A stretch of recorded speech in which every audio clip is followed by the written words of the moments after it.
There is a moment, and if you have truly loved someone, you know exactly the moment I'm speaking of, where time stops, not metaphorically, not poetically. It actually stops. The noise of the world falls away. The ground beneath your feet feels uncertain, and in the space of a single heartbeat, everything you thought was permanent reveals itself to be fragile. It is the moment when news arrives that you were not ready for.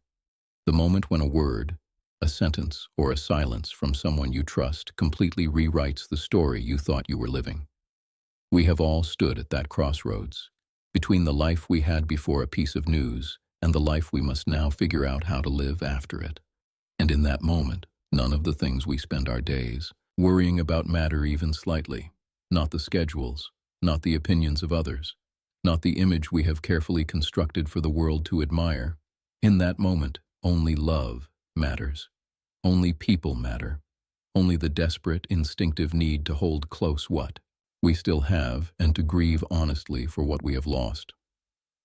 Today, we step into that space together, not with answers, but with honesty. Not with solutions, but with understanding. Because some moments in life do not need to be fixed. They simply need to be felt, respected, and carried together. When tragedy strikes an ordinary family, they are afforded the mercy of privacy. They can close their curtains, silence their phones, and grieve in the sacred quiet of their own home, surrounded only by those they trust most. But when tragedy finds a family that lives beneath the unblinking eye of public life, that mercy is stripped away entirely. Every expression is photographed, every silence is interpreted, every tear becomes a headline, and every moment of visible vulnerability is dissected by millions of people who feel entitled to an explanation. This is the crushing, invisible weight that public figures carry in their darkest hours. The knowledge that their grief is not entirely their own. Society has long held a complicated relationship with the suffering of those it places on pedestals. On one hand, people feel genuine empathy and concern. On the other, there exists an almost insatiable appetite to witness pain in those we consider extraordinary, as if their suffering somehow makes them more human, more relatable, more accessible. This tension creates a uniquely cruel experience for those in the spotlight. They must grieve while being watched.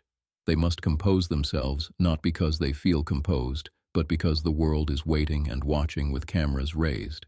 And yet, within that weight, there is also something unexpectedly powerful. When a public figure allows their grief to surface, when the carefully maintained exterior cracks just enough for the world to glimpse real human pain, it creates a moment of profound collective connection. Entire nations pause. Strangers comfort one another. A shared sorrow becomes a bridge across every social, political, and cultural divide that normally separates us. The weight of public grief, as unbearable as it is, carries within it the rare ability to unite millions of hearts in a single, unspoken moment of understanding. There is no love on this earth quite as instinctive, as absolute, or as enduring as the love of a mother for her child. It begins before words. It begins before memory. It exists in a place so deep within a woman that no circumstance, no distance, no passage of time, and no amount of personal suffering can reach in and remove it. A mother's love does not operate on a schedule. It does not clock in when conditions are favorable and clock out when life becomes difficult. It is present in the earliest hours of the morning when a child is unwell. It is present in the quiet moments of watching a child sleep, overwhelmed by a feeling that defies any adequate description. It is present in sacrifice so routine that the mother herself no longer recognizes it as sacrifice at all. It has simply become the texture of her daily life. What makes a mother's grief so uniquely devastating is precisely this depth of love. The greater the love, the greater the capacity for pain. When something threatens the well-being of a child, regardless of that child's age, every maternal instinct rises simultaneously. The need to protect, to fix, to absorb the pain, on their behalf, becomes an almost physical force. And when a mother finds herself powerless in the face of tragedy, when there is nothing she can do to shield her child or undo what has happened, the anguish of that helplessness is immeasurable. It does not matter whether that mother is ordinary or extraordinary, whether she lives in a cottage or a palace, whether the world knows her name or has never heard it. In that moment of raw maternal grief, every woman who has ever loved a child is the same. Titles dissolve, privilege becomes irrelevant.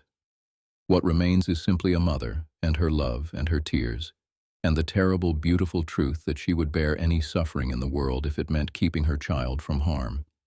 We live in a world that has learned to equate noise with strength. We admire those who speak loudly about their pain, who turn their suffering into rallying cries, who process their grief openly and without apology. And there is genuine courage in that kind of visible vulnerability.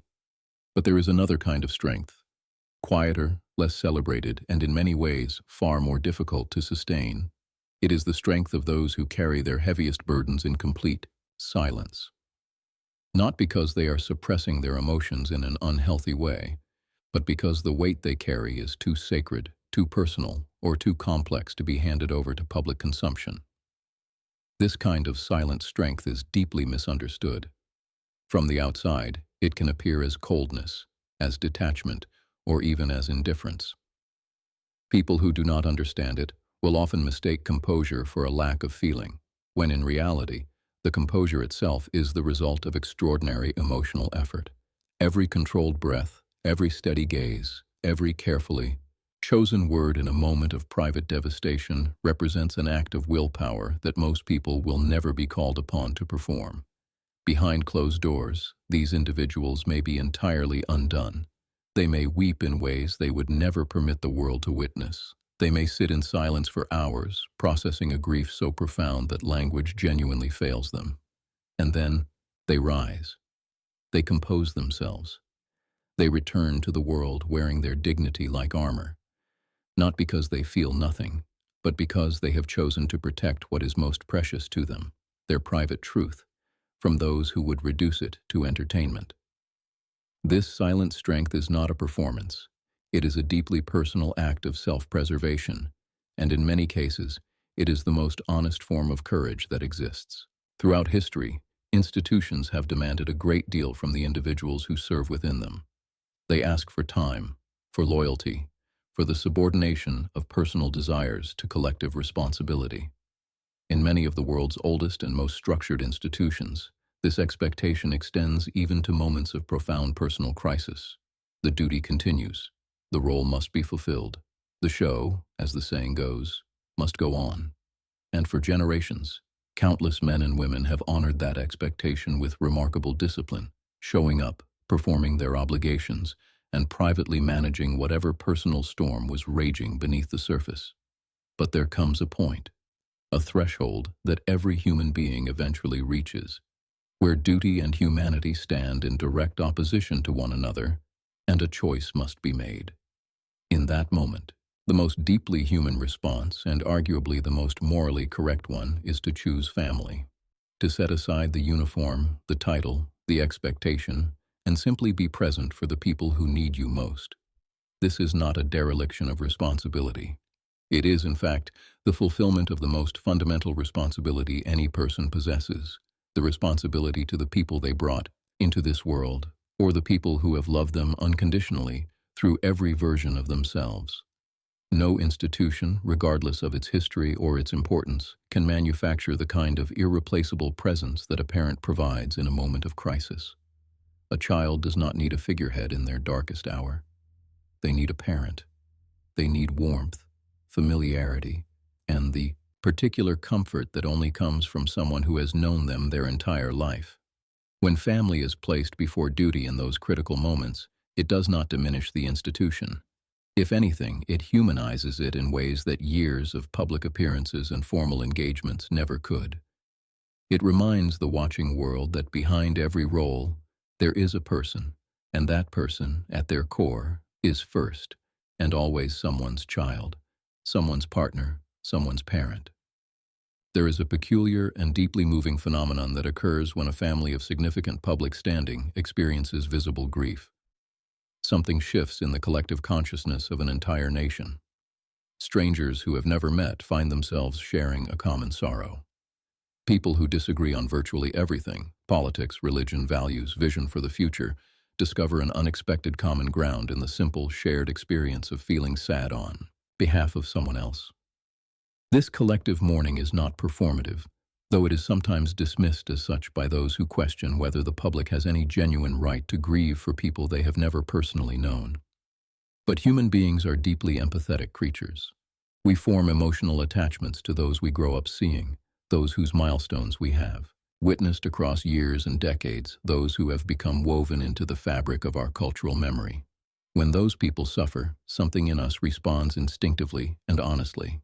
National grief also serves an important social function that goes far beyond the specific event that triggered it. It creates community in an age of increasing isolation. It gives people permission to feel at a time when emotional expression is too often discouraged or dismissed. It opens conversations within families and between friends about loss, about love, about mortality, about what truly matters when everything else is stripped away. In this sense, the grief of one family, however prominent or private, can ripple outward and touch lives in ways that are entirely unexpected and genuinely transformative. People call their parents. They hug their children a little longer. They reach across old arguments and remember what was important before pride got in the way. Shared sorrow, paradoxically, is one of the most powerful forces of human connection in existence. When we speak of legacy, we most often think of achievements. The buildings erected, the policies enacted, the records broken, the art created.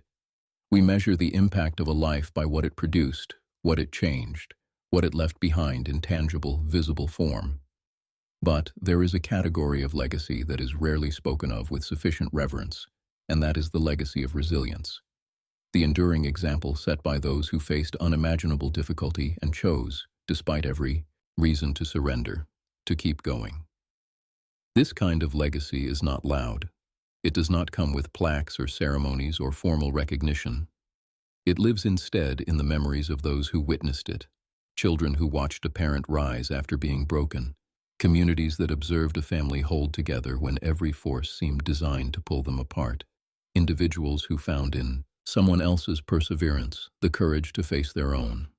Resilience as a legacy is deeply instructional. When a family navigates tragedy with grace, not the cold, performative grace of pretending everything is fine, but the warm, honest grace of acknowledging pain while refusing to be permanently defined by it, they teach every person watching something invaluable.